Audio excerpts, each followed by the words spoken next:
Coming up this week on Winchester's Deadly Passion, Melissa Bachman travels to her favorite place in the world for big bucks. She's headed to West Central Illinois, hunting with golden triangle whitetail. It's late season, and Melissa has her slug gun in hand while sitting over a giant food plot. She's had incredible success in the past, but the hot weather is making things more difficult. All this coming up next on Winchester's Deadly Passion.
When it comes to hunting whitetails, as far as I'm concerned, there is no better place to hunt in the entire world than Illinois.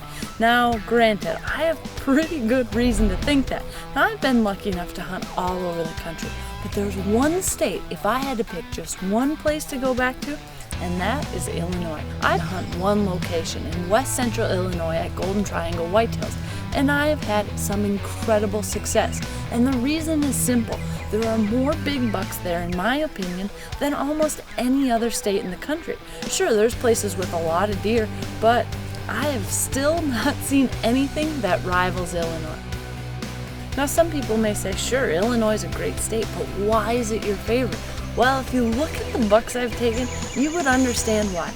I've taken a 202-inch whitetail late season on a bow hunt, a 174 on a late muzzleloader hunt, and last year I got a 164-inch buck during the second gun season. Now this, well, it all has one thing in common, and that is hunting unpressured ground late season over big food plots. As far as I'm concerned, it's one of the best times in the world to hunt. One of the main reasons I love late season hunting is the fact that these deer are run down from the rut and they're looking to really beef up. They need to get that winter fat before it gets too cold. So where are they headed? Food plots. If you have food on your property and you don't pressure it and the deer live there, well, there's one place you'll usually find them late season. That's over a food plot. Now I'm out here for second shotgun season in Illinois. It is absolutely crazy weather. It is extremely warm. You're supposed to be having 20, 30 degrees. I'm sitting on a food plot.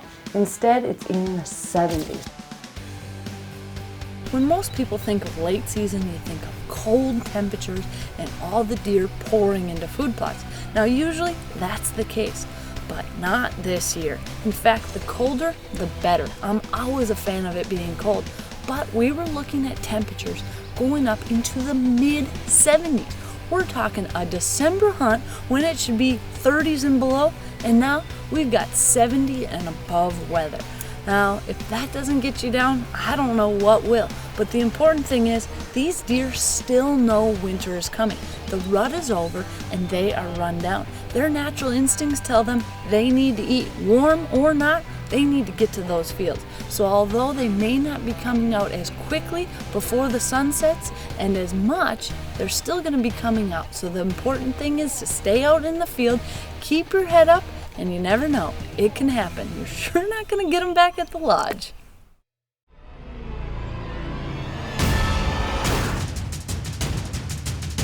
Tip of the week is brought to you by Can-Am. The facts say a lot, but the ride says it all.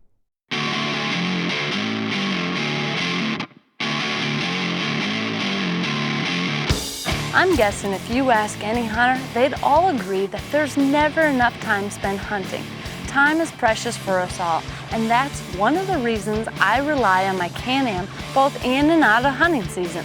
During the spring, I spend a lot of time scouting, shed hunting, and setting stands, and a Can-Am is a big help. It allows you to have a little bit higher vantage point when you're driving through CRP or grass, and you can cover a lot more ground, which leads to finding more sheds. Having an ATV is also a huge help when it comes to putting out trail cameras. I like to get into remote locations and have numerous cameras out at one time, which can be tough to check, but this eliminates a lot of unnecessary walking from one camera to the next, regardless of what the terrain is like. Although it's a great method of transportation in the spring, it's also become a very important tool in planting and maintaining food plots. I can easily get to and from remote fields that used to be a problem with a tractor, but with my Can-Am, they're a breeze. Lastly, the features are incredible, including a back seat for a second rider, a winch, and the power, it's second to none. This is one of the smoothest riding ATVs that you've ever been on. So whatever you're using it for, whether it's pre-season scouting, during your hunt, or doing food plots, an ATV can save you time and energy, giving you more precious time out hunting.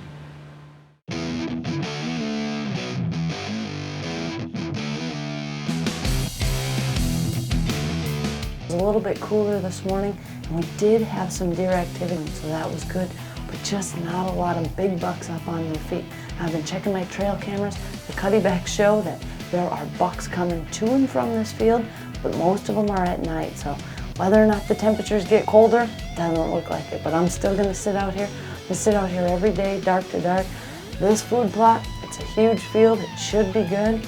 And we probably won't see much movement during the day, but at least hopefully the mornings and the evenings will be good. So this morning started out decent. We saw a lot of deer. Not the big guy, but hopefully it'll just get better from here.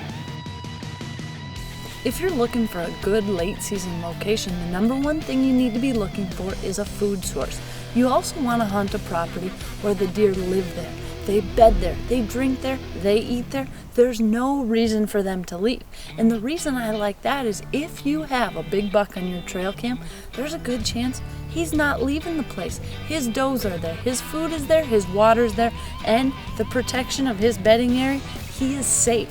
He's not being pushed out on a daily basis. So if you have all those factors and you can have a good food plot to sit over, whether it's beans, corn, clover, whatever it is, you sit there during late season and you are sure to get an eyeful.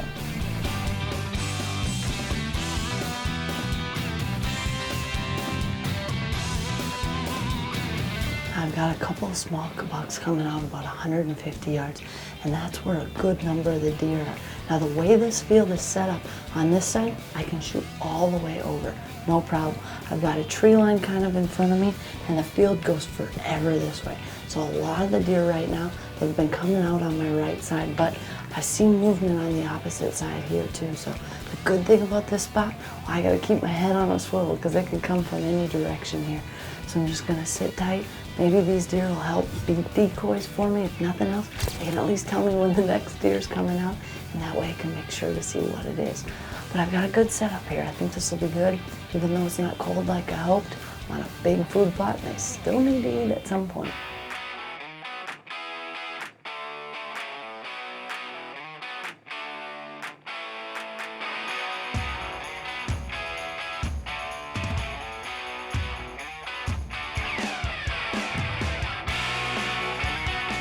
When I'm hunting late season, these box blinds, they really can do a lot to keep you warm and out of the elements. But this year, well, weather isn't an issue, but it still helps on scent. You can keep most of the windows up, and that way I'm not so worried about which way the deer are coming onto the field. It doesn't really matter. I've got my scent contained in here, and I'm on an elevated platform. Now, yes, I can see through the beams. It's not that tough. But it makes it so you can see just a little bit into the edge of the woods too, because sometimes that's where those big bucks are. So I like being a little bit elevated. I'm on a great food plot. Now it's just a matter of time. We've got some deer right out here right now. Looks good, and hopefully they'll tell us when the big buck comes out.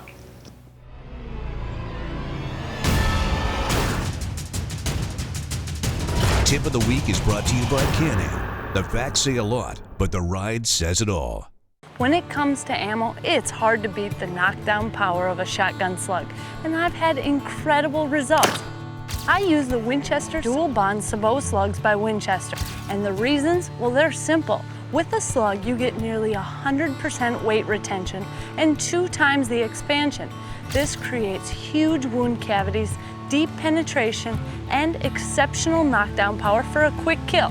The massive hollow point cavity provides consistent upsets and great stopping performance at a variety of ranges and impact velocities. Winchester's dual bond technology is really a pretty cool concept. Their bonding process welds the inner jacket to the lead core, which improves retained weight and penetration. Then they add a heavy outer jacket that is mechanically bonded to basically create a bullet within a bullet. This design protects the inner bullet during penetration through thick hide and heavy bone, ensuring maximum retained weight and penetration. Once this bullet mushrooms, it creates a devastating shape with 12 petals for some serious stopping power. Now for accuracy. The patented sabot with steel area multiplier provides consistent sabot penetration, allowing for improved accuracy, which we all know is one of the most important aspects of all. Now there are no more trade-offs between expansion, penetration, and retained weight. This slug optimizes all 3 for clean, quick kills. Winchester's Deadly Passion is presented by Winchester, the American legend. Matthews, catch us if you can. Cuddyback Digital. Bog Pod, versatility defined. Easton, expect the best. Winchester Repeating Arms. And Hunter Safety System. I do a variety of hunts. Some are outfitted, some are on your own, and some are public land. But on this particular hunt, I always head to Illinois and I go to Golden Triangle Whitetail. Now they have absolutely beautiful accommodations. Now no, you don't need beautiful accommodations for good hunting. I'll take the hunting first any day. But when you have a nice place to come back to in the evening, well, that's not all bad either. And the deer, well, they are definitely here. And you can see by looking around the lodge, they have absolute monsters on the wall. And all these bucks were taken from their property in Illinois. So when you walk into a place like this, well, it sets the bar pretty high for what you can expect on your hunt.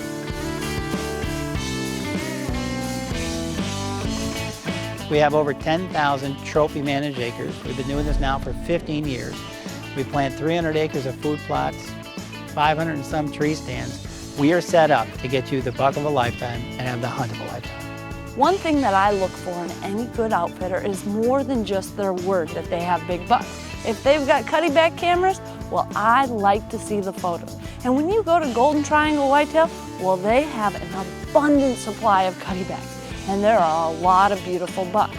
And the reason I like this is you're not taking someone's word that maybe they saw a giant or a big buck's been spotted. You can see that specific buck.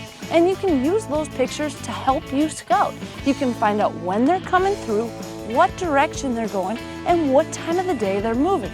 Now this can give you a pretty good idea, especially on a late season hunt, of where they're going, which will probably tell you what food source they're going to be headed to. And where I was hunting, well, there was one big food source in the area. That was the 10-acre bean field that I was sitting on. Food plots in this area are key. If you don't have food plots, especially during the late season, December, muzzleloader, late season bow, you might as well not even hunt, because the deer are going to eat, and that's where they go. And not only is that good for the deer herd, but it's also good for the hunter because it makes them a lot more huntable. You know they're going to show up and you've got a 7-acre, 9-acre bean field, cornfield in the middle of 1,000 acres. Guess where they're going to go? Now, what makes these deer so big? Well, there's a couple of things. One is really good management. There's a 125-inch minimum, so a lot of those younger deer, well, they're not getting shot before they reach their real potential. The other thing, well, these bucks have the nutrients. They have the food plots, and the genetics are there.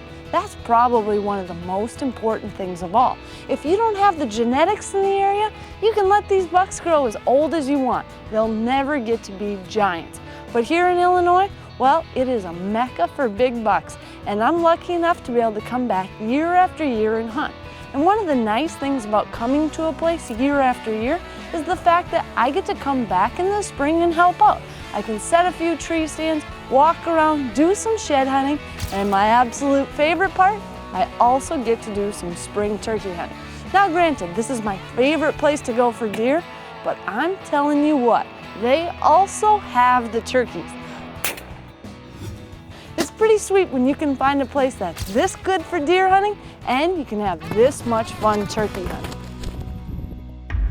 Winchester's Deadly Passion is presented by Swarovski Optic, North American Hunting Club, Rage Broadheads, Golden Triangle Whitetail, Can-Am ATVs and side-by-side vehicles, Scent Killer Gold with Hunt Dry technology, and M&P Advanced by Design.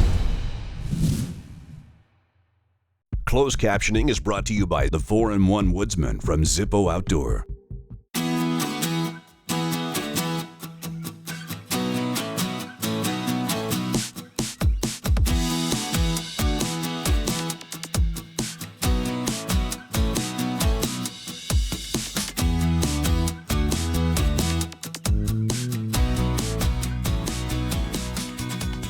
We just had another doe step onto the field. I think that's the 34th deer that we've had come out here already this morning. So the movement's good, even with the warm weather. The deer are here. This is a well-managed property, great area, and the deer are coming through. The trouble is, I haven't seen any really big bucks yet, but I've got enough real decoys on the field that I think if a big buck is strolling through this area, there'll be no question he'll come right out to the field. He's not going to be concerned at all. And that's why I like having all these does in the field. They can be tough if you're in a tree stand, but when you're in a box blind, you can get away with a lot of movement, and hopefully they'll be great decoys to bring the bucks in.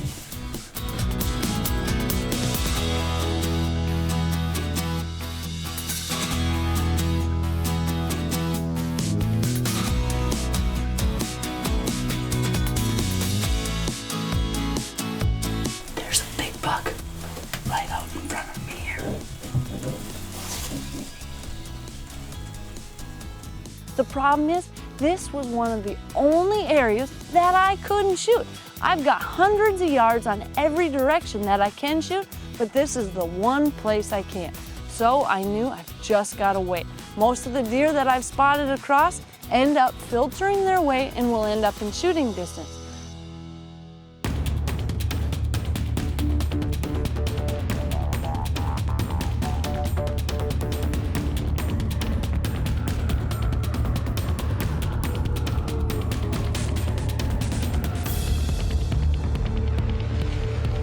So as I'm watching this buck and getting ready, well, I decided I need to keep looking on the other ends of the field, and I glanced out my side window and there was another big buck standing right there.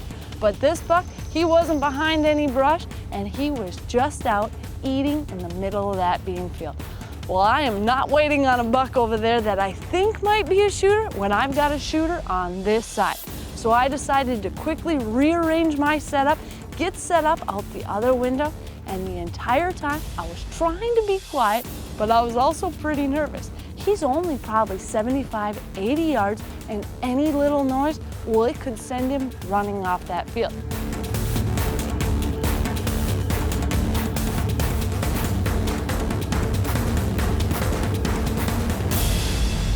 So as I finally got my shooting stick set up on the opposite window, he was still standing there, calm as can be, and eating.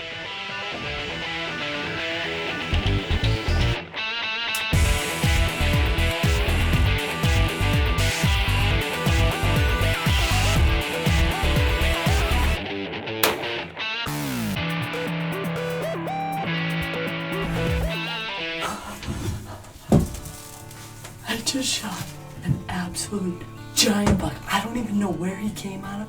I was watching a deer over here and I looked over and this guy, all I saw were long tines. Just a beautiful buck. I'm pretty sure this might have been the buck that I've got all those cutty back camera pictures of. I mean, we had videos, we had photos. This buck was just hitting this field. He's got real long tines. I think it was him, and if not, I don't really care because he's awesome. Now I've waited till it got completely dark because I didn't want to bust all the deer off the field. Now this is the last place I spotted my buck. We're right on the edge of the beans. We've got the timber here, but I'm guessing, I don't think he went too far. He got hit with a slug right behind the shoulder, and those slugs really can put these bucks down. Wow! Look at this buck. Just a beautiful buck. Look at the mass on this thing. I'm pretty sure this might be one of the oldest bucks I've taken in Illinois. Look at the bases. He's got just gnarly bases, really long 2s and 3s. Just an overall awesome buck. And the cool thing is, I've been out here hunting with golden triangle whitetails. I've had great luck in the past. But when you've got warm weather and tough conditions, well, that's when a place really pays off that has big bucks. They're out there, and this big boy just finally decided to come out and get some beans. I couldn't be more proud, and I am thrilled to have another beautiful Illinois giant.